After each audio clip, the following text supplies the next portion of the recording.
The sun rose slowly over the scarred towers of Hogwarts, casting long shadows across the rebuilding grounds. Though the war was over, the weight of loss hung heavy in the air.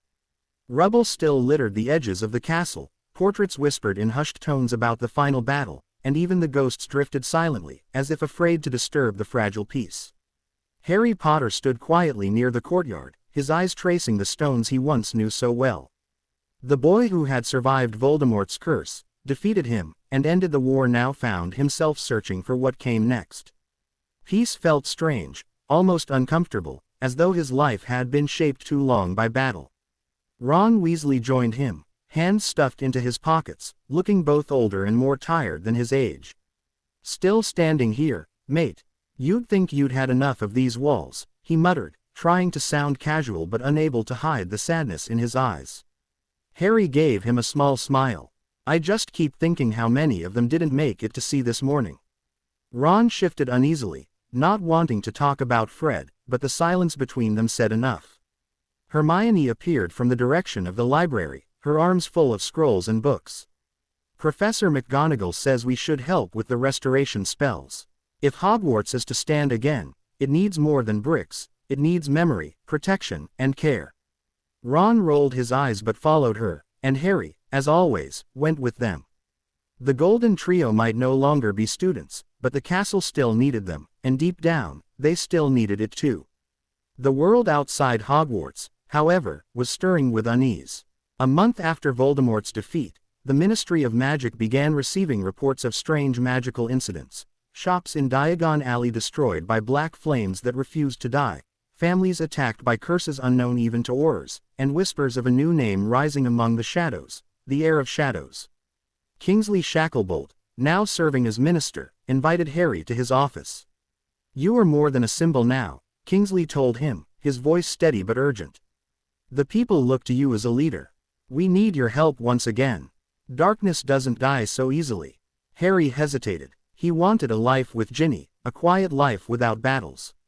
But every instinct inside him knew the fight was not over.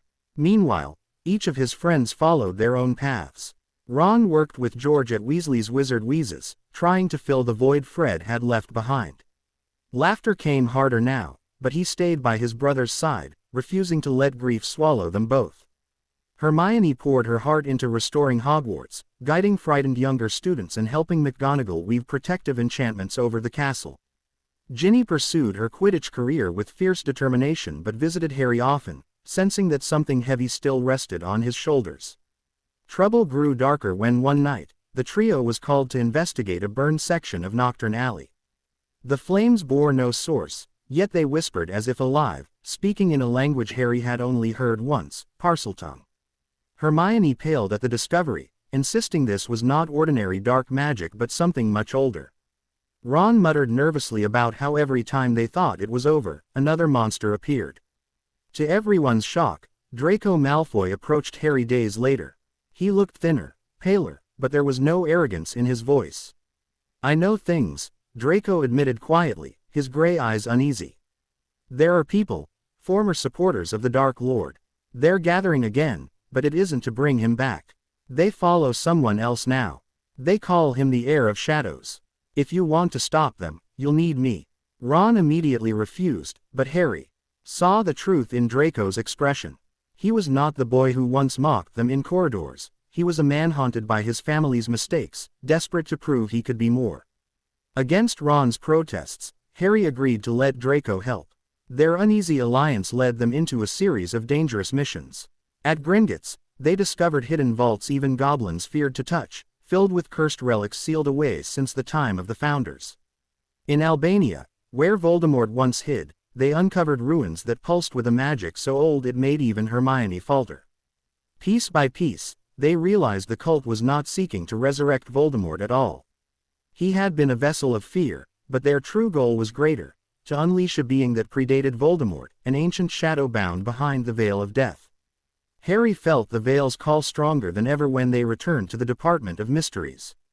The whispers from beyond tugged at his heart, sounding like his parents, like Sirius, even like Dumbledore. He almost stepped forward, but Hermione pulled him back, her voice shaking. "It isn't them, Harry. It's using your grief to pull you in. Harry's chest ached with longing, but he knew she was right.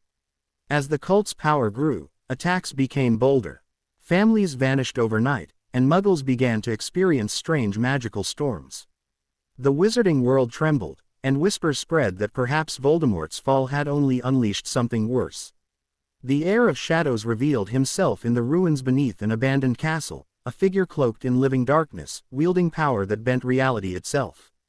He promised his followers that true freedom lay not in life or death but in merging with the eternal shadow that existed before time.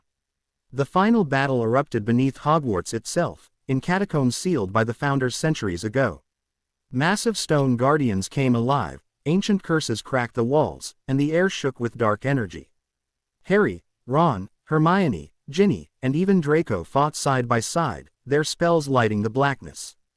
At the heart of the catacombs, Harry faced the air, realizing this was not a man but a fragment of that ancient shadow, something Voldemort had once tried and failed to command. The fight pushed Harry to the brink.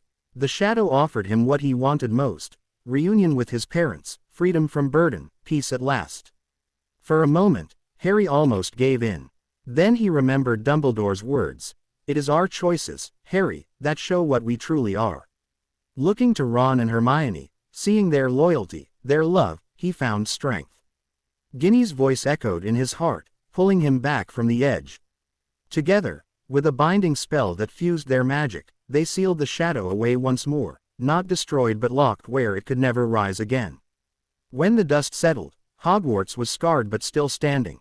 Draco, bloodied and exhausted, simply nodded at Harry before disappearing into the night, his redemption unfinished but undeniable.